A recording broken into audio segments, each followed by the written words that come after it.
Hey everybody! The purpose of this video is to get you some solutions to your first primer quiz in Math 243.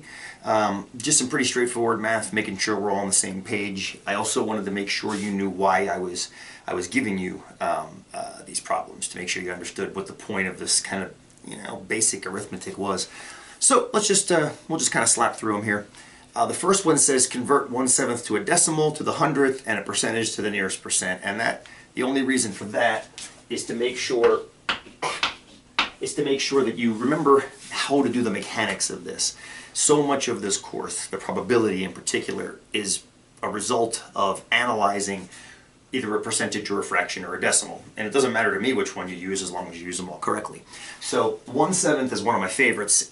If you were to calculate it either using Google, you can type it right into Google, 1 divided by 7, enter, boom. It's going to tell you it's 0.14 to the nearest hundredth, which is equal to 14% to the nearest whole percent. I don't want to get into the mechanics of why.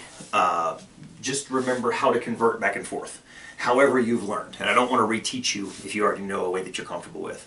But that's what I'm looking for. 1/7, 7 divided into 1 goes 0.14, 14/100ths of a time, or 14%. So that's all for that first one. The next one is kind of going back and forth. What's 16% mean? Remember what percent means. Percent means per 100. So 16% is just that. 16 for every 100.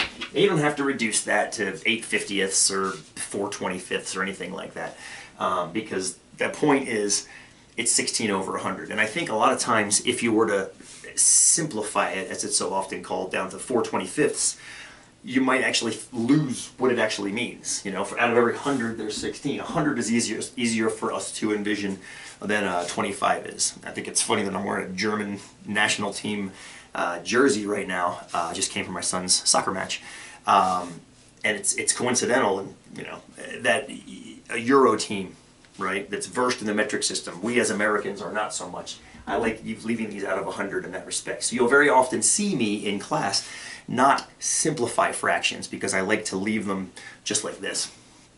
Okay, express 19% as a fraction with 1 in the numerator and a whole number denominator. Now, I'm not exactly sure how you guys went along with this. I haven't gotten a chance to look at these quizzes yet. So I want to get 19%. That's my goal, 19%. Okay, so if you look up here, 1/7 was 14%. That's close-ish, right? That's close-ish. So what I want to do is I want to look at a few of these. So we know that 1/7 is about 14%. And that is clearly close to 19%. It's 5% off. Now the question is, can we get closer? And this is where I wanted you guys to finagle. I wanted you to mess around with the numbers. The only restriction I had was keep a 1 in the numerator. So let's change the 7. Now, again, depending on how comfortable you are with the idea of a fraction, 14% is too small compared to 19%, right? It's too small. That means we have to make this fraction bigger. To make the fraction 1 over something bigger, we have to make that something actually smaller, right? Don't we? So we're going to go to 1/6. And again, 1/6 is one of these fractions that I've just become used to using over the years. It comes in to be about 17%. I think it's 0.1666666 repeating, something like that. Okay. So the question is now, that's closer. 16 2/3% is closer. Can we get even closer? Let me go to 1/5. Another one of my favorites. 1/5 comes out to exactly 0.2 or 20%. Exactly 20%. Now, that is 1 percentage point off of 19%. And it's also gone larger than 19. These were both smaller, that is larger. That means 19% has to fall as a fraction 1 over between 1/6 and 1/5. But I wanted you to have a whole number denominator, right? A whole number denominator. That means we have to go with the 5, because it's only 1 percentage point off. So the answer to that one was a 5. 1/5 is 20%. It's very close to 19. The reason I thought of this question, so often in class, we'll get a percentage like 19%, or we'll get a percentage like 22%, or 72%, or something. And in order to drive the point home, I want to compare it to. That means 1 out of every bleh. And if it's 19%, that's about 1 out of every 5. And again, it's one of those ideas we can relate to that better. You can envision 5 people, and one of those 5 having some kind of a characteristic. Cool so far? Good. Let's see, evaluate this. All we're doing right here is we're doing what's taking, the mechanics of taking an average. We'll do it up there in the corner. 3 plus 5 plus 2 plus 6 plus 12 plus 6. All over 6. So what do we got here? We got 8 and 2, that's 10, and 12 and 12, so that's 24, that's 34 sixths. So what did I tell you to round to the nearest tenths place? So let's see, this is going to be 6 into 30 goes 5, it's 5 and 4 sixths. 4 sixths is 2/3, which is 5.7. Right? It would be 5.6666666, which rounds to 5.7 to the nearest tenths. Where else we got here? Now we got a set of numbers, and I want you to figure out what percent of those numbers is greater than 50. What percent is greater than 50? And I think I was nice enough to give you exactly 100 of them. Let me just check real quick. 1, 2, 3, 4, 5, 1, 2, 3, 4, 5, 10.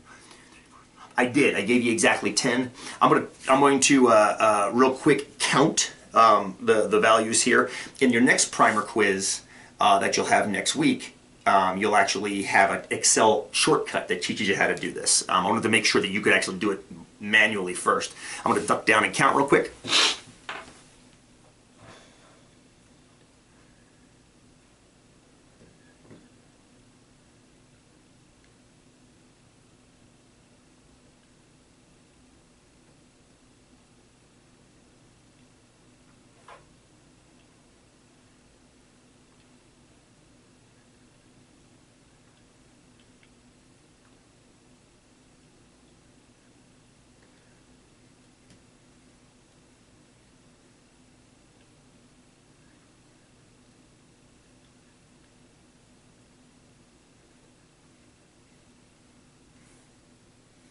All right, I get 54 of them, bigger than 50, so it's 54 out of 100, or just 54%.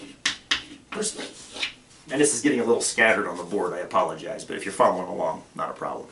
So 54% is greater, 54% of the numbers are larger than 50. All right. Oh, excuse me. No, correct. Sorry, for some reason my brain just processed less than, greater than 50, we're good. And last but not least, and let me clear a little space here. We had to solve a really basic equation, a linear equation. It's one of the ones you'll see in context as we go through the course. It's one of my favorite equations in the course because it allows us to do things like set premiums on insurance policies or set payoffs for gambling, all of which is a larger part of the course later on. So we've got 12 plus 15 plus 9 plus something, all divided by 4 equals 14. And you might wonder why I'd ask you to solve an equation like this in this class, and the simple answer is, in symbols, this is asking you what fourth value do we have to have so that the average of all 4 is 14, right? Add up 4 things, divide by 4, you get an average of 14. You've done this before. What do I have to get on that last exam to get this much in the course? Well, that's what you have to get right there. So, at any rate, this is a knockdown, and I was just checking mathematical kind of sophistication here, making sure you knew order of operations. The way I would do it, I'd multiply both sides by 4, and then at the same time I could combine these down. That's 27 plus 9 is 36 plus x equals, let's see, 14 times 2 is 28 times 2 is 56. So we get x is 20. So your final value would have to be 20 in order for the whole thing to average to 14. And you can always double check that if you want. You can go 20 plus 9 is 29 plus 27 is 56 divided by 4 is indeed 14. So there you go. There's some solutions to your first primer quiz. We'll get you a second primer quiz next week, and we'll have a set of solutions for those as well. And I guess we'll catch you in class.